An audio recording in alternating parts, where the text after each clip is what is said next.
दोस्तों हाल ही में मैंने द पोप एक्सोर्सिस्ट मूवी देखी है एंड मूवी मेरे को काफ़ी अच्छी लगी और आज की इस वीडियो में मैं इस मूवी को एक्सप्लेन करने वाला हूँ। एंड अगर आप मेरे चैनल पर नए हो तो मेरे चैनल को सब्सक्राइब करके बेल आइकन प्रेस कर दें ताकि मेरे आने वाली वीडियोस की नोटिफिकेशन आपको पहले ही मिलती रहे। तो एक्सप्लेनेशन स्टार्ट करते हैं।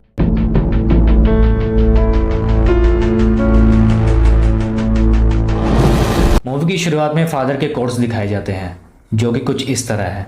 When we jeer at the devil and tell ourselves that he does not exist, that is when he is happiest। यानी कि हम डेविल के होने को नकार देते हैं तो डेविल खुश होता है। Father Gabriel Amorth, chief exorcist of the Vatican 1986 to 2016। फिर यहाँ से हम 4 जून 1987 का सीन देखते हैं जहाँ ट्रोपिया इटली में एक लड़का पोजेस्ड हो गया था। उसे देखने फादर गैब्रियल आते हैं और फादर उस पोजेस्ड लड़के से बात करते हैं जो सरप्राइजिंगली इंग्लिश बोल रहा था जबकि उसने कभी इंग्लिश सीखा भी नहीं होता। लड़का कहता है कि वो शैतान है। उस पर फादर धुकारते हुए कहते हैं कि तुम शैतान हो ही नहीं सकते। अगर तुम सच में शैतान हो तो पास खड़े इस पिग को पोजेस करके दिखाओ। अब शैतान खुद को प्रूव करने के लिए जैसे ही पिग को पोजेस करता है फादर उस पिग को मरवा देते हैं और इस तरह उस लड़के में से शैतान बाहर निकल जाता है। अब 2 जुलाई को फादर गैब्रियल को रोम बुलाया जाता है इसी केस के रिगार्डिंग बातचीत करने के लिए। वहाँ council of bishop father Gabriel को ब्लेम करते हैं कि वो बिना उनकी परमिशन के एक्सोर्सिज्म परफॉर्म किए।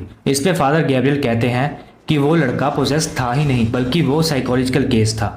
उन्होंने बस चालाकी से उसके दिमागी इश्यू को ठीक किया और उसे यकीन दिलाया कि डेविल उसके अंदर से जा चुका है और वो अब ठीक है। उनके पास जितने भी केस आते हैं उनमें से 98% केस साइकोलॉजिकल ही होते हैं और फादर खुद लोगों को डॉक्टर को रेफर करते हैं। लेकिन 2% केस सच होते हैं और चर्च भले ही अब मॉडर्न हो चुका हो लेकिन उसे डेविल को डिनाई नहीं करना चाहिए। यहाँ फादर गैब्रियल का काउंसिल नंबर सेल्वन के साथ काफी बहस होता है क्योंकि वो एक्सोर्सिस्ट के पोस्ट को ही खत्म करना चाहते थे। इस पे फादर गैब्रियल कहते हैं कि तुमको मुझसे कोई प्रॉब्लम है तो मेरे बॉस से बात करो जो कि है पॉप।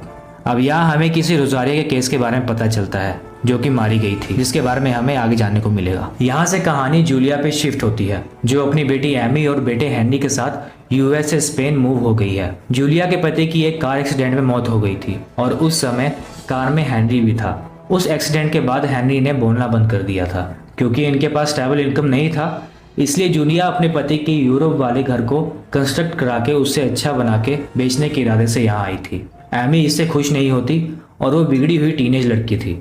घर के कंस्ट्रक्शन का काम कार्लोस देख रहा था और यहाँ एक लोकल प्रीस्ट फादर एस्क्यूएल भी उन्हें ब्लेस करने आते हैं। घर को एक्सप्लोर करते हुए एमी नीचे जाती है जहाँ उसे एक वॉल में होल दिखता है जिसके पीछे सील ऑफ वेटिकन का सिंबल था। अचानक से वो थोड़ा क्रैक होने लगता है जिसे देख एमी भाग जाती है।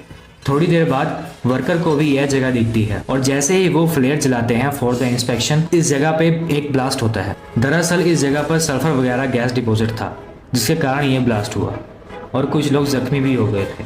कार्लोस अपने आदमियों को लेकर वहां से चला जाता है और इस एक्सीडेंट के बाद यहाँ काम करने से मना कर देता है।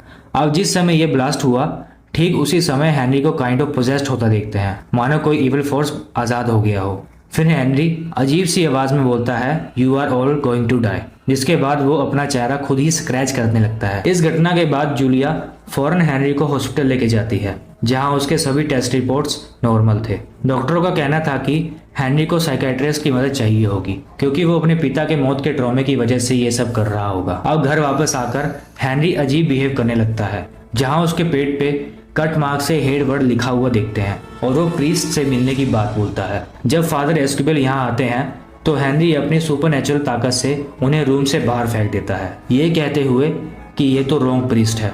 दूसरी तरफ हम पोप को देखते हैं जो फादर गैब्रियल को इस केस के बारे में बताते हैं और वो कहते हैं कि फादर गैब्रियल को हेनरी की मदद करने के लिए स्पेन जाना चाहिए।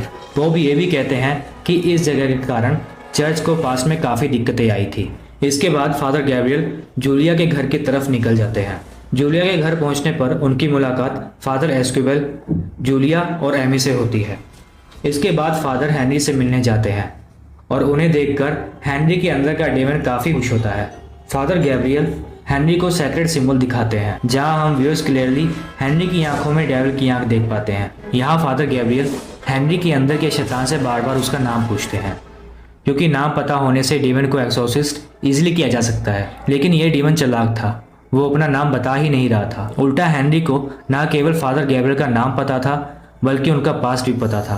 जैसे उनके पास के केसेस, पास के सीन्स वगैरह। वो फादर गैब्रियल से कहता है कि सेकेंड वर्ल्ड वॉर के दौरान वो एक सोल्जर थे और काउड भी, क्योंकि वॉर में उनके सभी साथी मारे गए थे, सिर्फ वही जिंदा बचे थे।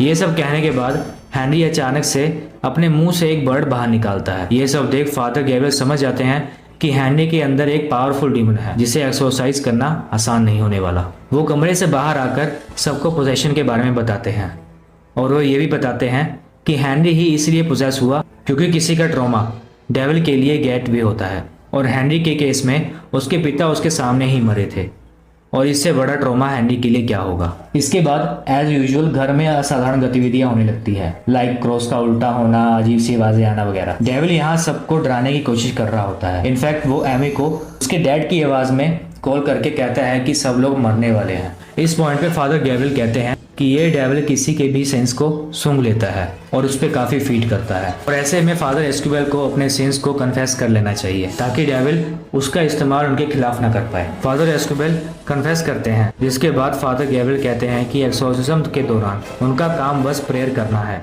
और वो किसी भी हाल में हेनरी के अंदर के डीमन से बात नहीं करेंगे। ये दोनों एक्सोर्सिज्म शुरू करते हैं और जैसे ही एक्सोर्सिज्म शुरू होता है डीमन दोनों के सेंस को उनके सामने लाना शुरू कर देता है।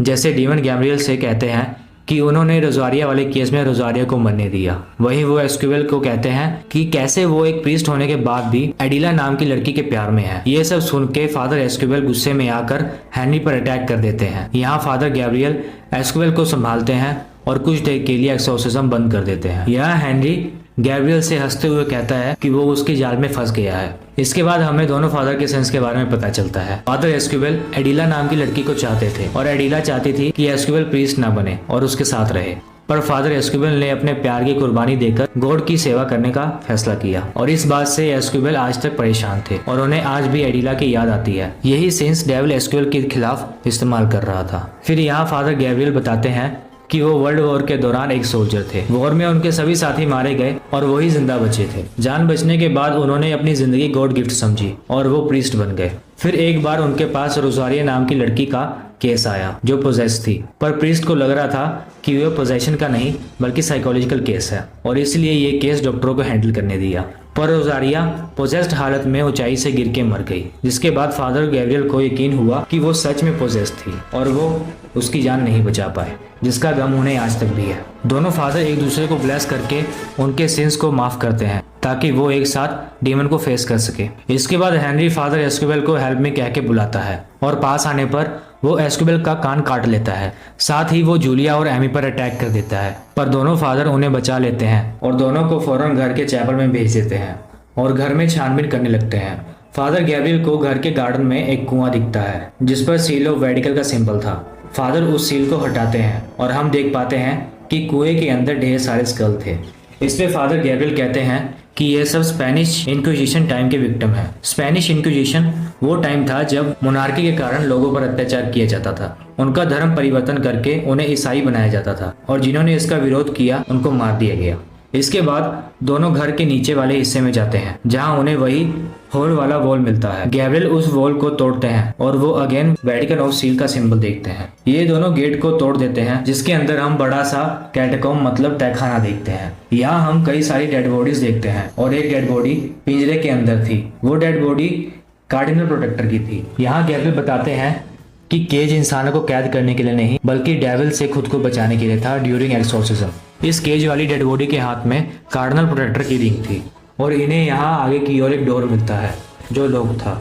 उस डोर का की कार्डिनल प्रोटेक्टर के पेट में था जिसे फादर गैब्रियल निकालते हैं और वो डोर ओपन करके आगे बढ़ते हैं। आगे बढ़ते हुए सल्फर की स्मेल भी बढ़ती जाती है। आगे जाने पे उन्हें द फेरियर ऑफ द ओहादा की डेड बॉडी मिलती है जिन्हें हिस्ट्री का ग्रेटेस्ट एक्सोर्सिस्ट माना जाता है। 1475 के दौरान एक्सोर्सिज्म के लिए उन्हें यहाँ बुलाया गया था। उस एक्सोर्सिज्म में एक मॉन्क पोजेस था। उनकी डायरी से यह पता चलता है कि यहाँ मल्टीपल पोजेशन हुए थे जिसके कारण एक्सोर्सिज्म कामयाब नहीं हुआ। इसका मेन रीजन ये भी था कि वो जगह जहाँ दोनों फादर खड़े थे वह शुद्ध नहीं था और वहाँ डेविल का वास था। गैब्रियल बताते हैं कि कुल मिलाकर 200 फॉलेन एंजल थे जिन्हें हेल से निकालकर अर्थ के अलग अलग जगह पर दफनाया गया और ये भी एक फॉलन एंजल की ही जगह है जहां भगवान का वास नहीं है। फिर हमें पता चलता है कि 1475 का एक्सोर्सिज्म फेल हो गया था और डेविल ने फेरियर द ओहादा को ही पोजेस कर लिया था और उन्हें वश में करने के बाद डेविल ने स्पेनिश इंक्विजिशन शुरू किया।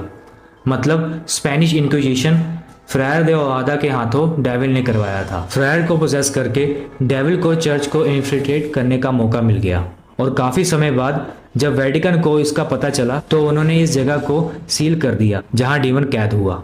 लेकिन कंस्ट्रक्शन के दौरान ये डीमन फिर से आज़ाद हो गया और इसीलिए उसे गैब्रियल से मिलना था, क्योंकि गैब्रियल भी एक्सोर्सिस्ट है और यहाँ डीमन का एम है गैब्रियल को पोजेस करना ताकि वो एक बार फिर चर्च को इन्फिल्ट्रेट कर सके, साथ ही अपने सभी गलत कामों को अंजाम दे सके। मतलब हेनरी तो एक जरिया था पोजेस करने का, असल में डेविल को गैब्रियल चाहिए था ताकि वो उसे पोजेस कर सके। यही वजह था कि डेविल ने गैब्रियल को कहा कि तुम मेरे जाल में फंस गए हो। फ्रायर के बाद से जो डायरी मिलती है जिसमें से हमें पता चलता है कि अर्थ पर 200 फॉलन एंजल हैं जो अलग अलग जगह पर हैं और वहां पर गॉड का वास नहीं है और यह जगह भी एक फॉलन एंजल की ही है और इस फॉलन एंजल का नाम है किंग ऑफ हेल एस्मोडियस।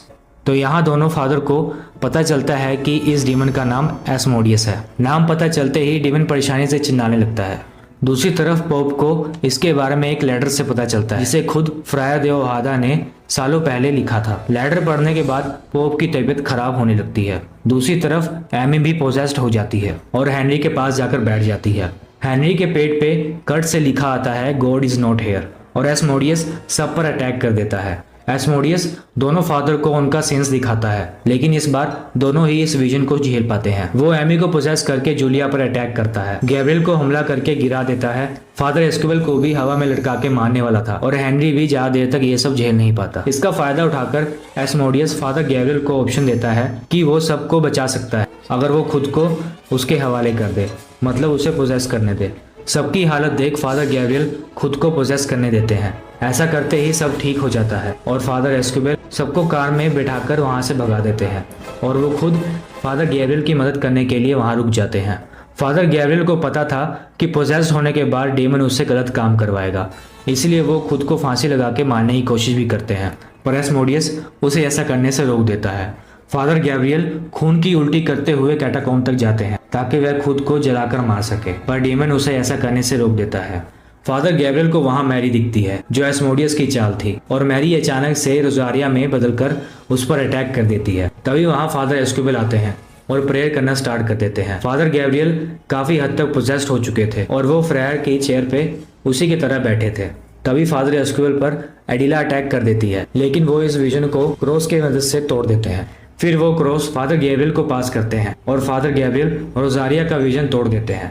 फिर दोनों फादर मिलकर लैटिन में प्रेयर करते हैं और ज्यादा पावरफुल एक्सोर्सिज्म परफॉर्म करते हैं और दोनों की कंबाइन ताकत के सामने एस्मोडियस टिक नहीं पाता और दोनों फादर उसे हराने में कामयाब होते हैं और एक्सोर्सिज्म वहां कंप्लीट हो जाता है और एस्मोडियस पास ही पानी में जलकर खत्म हो जाता है, जिसके बाद सब कुछ नॉर्मल हो जाता है। इसके बाद पोप की हालत भी ठीक हो जाती है और वो फादर गैब्रियल और एस्क्यूबल को मिलने बुलाते हैं।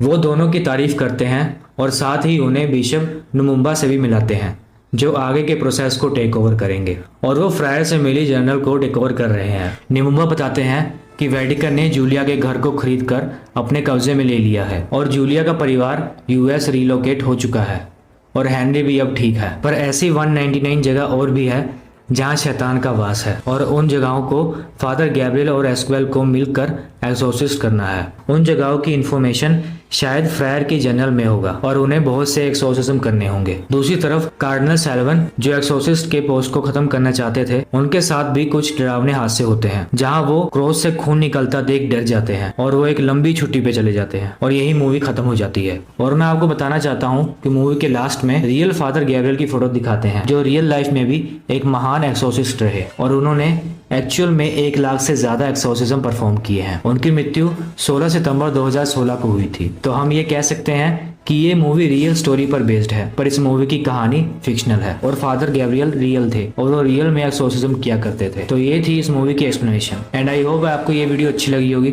अगर आपको ये एक्सप्लेनेशन अच्छी लगी तो इसे लाइक और शेयर जरूर कर दें और सब्सक्राइब करना मत भूलिएगा। मिलते हैं नेक्स्ट वीडियो में।